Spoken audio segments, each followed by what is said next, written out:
कल हम लोगों ने क्या पढ़ा था बेटा? श्रृंखला। श्रृंखला के तहत हम लोगों ने सीखा था घूर्णन। क्या सीखा था? घूर्णन यानी रोटेशन, क्लॉकवाइज और एंटी क्लॉकवाइज, घड़ी की सुई की दिशा में और घड़ी की सुई की विपरीत दिशा में। ठीक है, आज उसी में हम लोग सीखेंगे मूवमेंट। क्या है? मूवमेंट। मूवमेंट का मतलब यह है बेटा, इसको हिंदी में संचलन कहते हैं। क्या कहते हैं? संचलन। क्योंकि घड़ी में घूर्णन इसलिए हो रहा था क्योंकि वो गोल है। ठीक है, और ये चौकोर है। क्या है? इसमें ये भुजाएं दी हुई है। क्या दिया हुआ है? देखेंगे तो इसमें 1 2 3 4 भुजाएं है ना, लेकिन इनको अगर हम डिवाइड कर देंगे, वही हमने क्या बताया था अभी, तखत वाली बात बोली।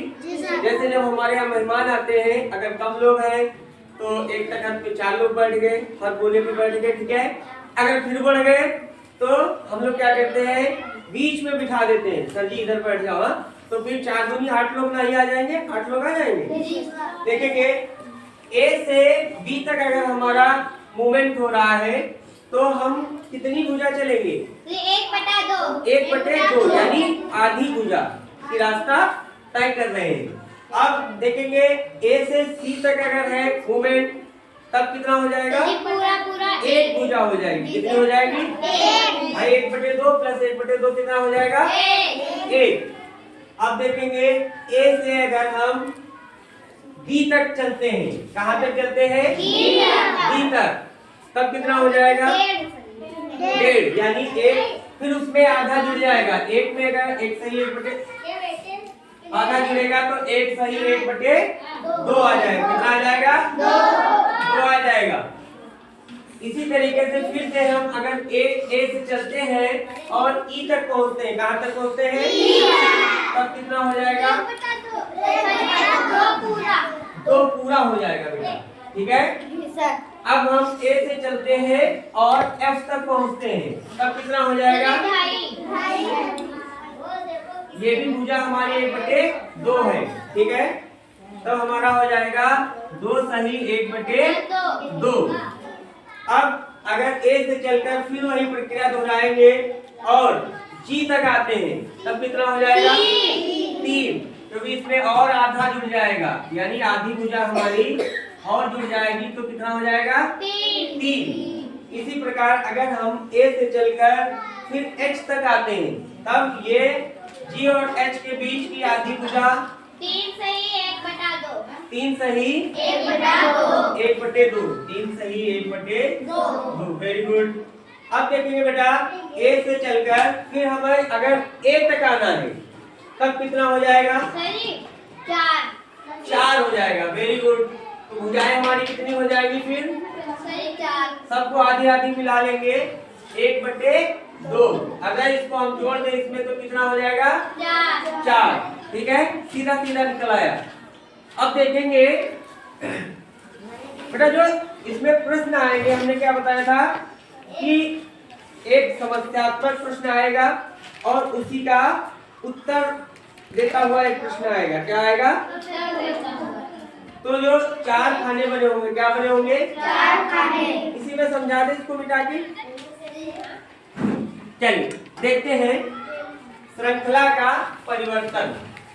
जब श्रृंखला का परिवर्तन की बात करेंगे तो इसमें 2-3 बिंदु आते हैं। क्या आते हैं? 3 बिंदु आते हैं, जिनके आधार पर श्रृंखला का निर्माण होता है, या हमें कैसे जान पाएंगे हम कि क्या करना है। देखिए, कन्वर्जन ऑफ सीरीज यानी श्रृंखला का परिवर्तन।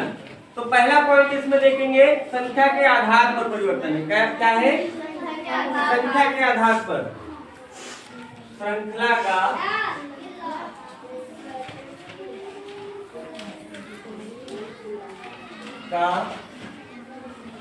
परिवर्तन। श्रृंखला का परिवर्तन इसमें देखेंगे बेटा, परिवर्तन कैसे होता है। जो क्वेश्चन दिया होगा और उसके जो उत्तर दिए होंगे उसी को देखकर आगे जान पाएंगे कि 3 में 3 मान लीजिए ये 3 खाने बने होंगे। क्या बना होगा? 3 खाने आपके बने होंगे। ये समस्यात्मक रहेगा आपके लिए। क्या रहेगा? ये मतलब ये समस्यात्मक रहेगा क्योंकि ये और ये खाना आपका खाली रहेगा। क्या रहेगा? फिर आपका उत्तर वाला जो ऑप्शन दिया होगा उसमें सामने भी दिया हो सकता है, नीचे भी दिया हो सकता है। ठीक, आपको मिलान करना है। मोस्टली सामने ही दिया होगा, उसमें भी इस तरीके से ए बी क्या हो सकता है, ए बी हो या 1 2 3 भी हो सकता है। ठीक है, संख्या भी हो सकती है। जैसे मान लिया 1 2 3 और 4। अब देखिए बेटा, यहाँ पर तो 1 2 3 हमारा लिखा होगा। जो ये समस्यात्मक मतलब जो हमें उत्तर ढूंढना होगा, ये यहाँ से ढूंढना होगा। कहाँ से ढूंढेंगे? यहाँ से ढूंढेंगे। देखते हैं ऐसे ही पहली संख्या के आधार पर परिवर्तन क्या होता है? संख्या के आधार पर परिवर्तन।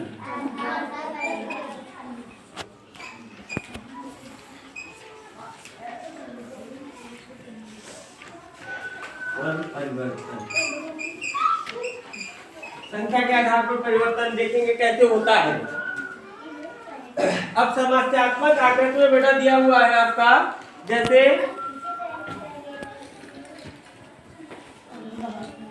एक छोटा सा क्या बना है? गोला बना हुआ है। ठीक है, अगले खाने में देखिए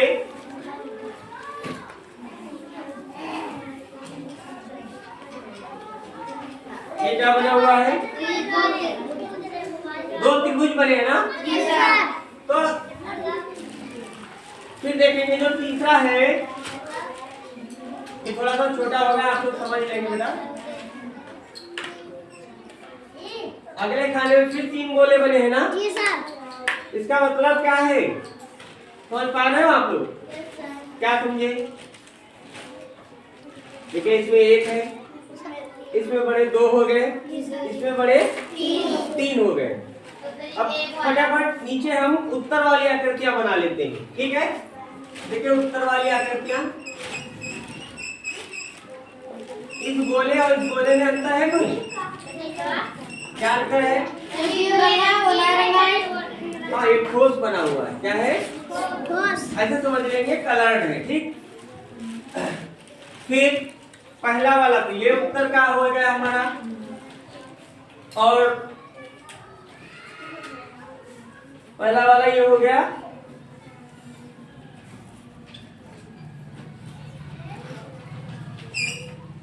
इसमें क्या आएगा ये हमें बताना है।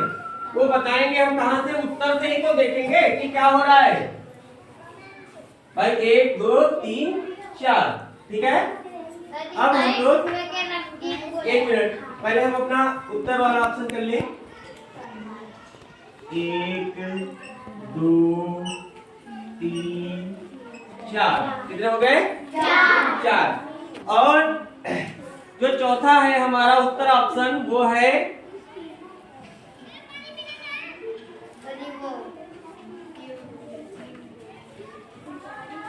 वो ये है, 2 त्रिभुज बने हुए हैं। ठीक है, तीसरा। और जो चौथा उत्तर ऑप्शन है उसमें 4 त्रिभुज बने हुए हैं। कितने बने हुए हैं? 4। छोटा सा बन रहा है, दिखाई पड़ रहा है सभी को? ये 4 त्रिभुज बन गए। ठीक, अब हमको करना क्या है, ये जो समस्यात्मक प्रश्न है हमारा उसका उत्तर हमें यहाँ से उठाना है ना भाई। रंगीन गोले कैसे होंगे बेटा? ये संख्या के आधार पर परिवर्तन हो रहा है। तो इसमें देखो, इसमें 1 गोला है, इसमें 2 त्रिभुज है, इसमें 3 गोले हैं, फिर आगे। अब आपको यहाँ से लेना है उत्तर।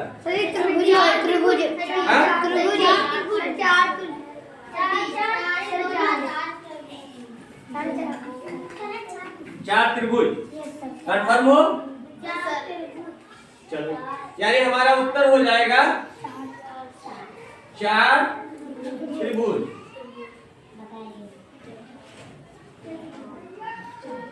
4 त्रिभुज, यानी हम लोग ओएमआर शीट पे किसको क्या लिखेंगे? 4 वाला ऑप्शन सही है। क्या है?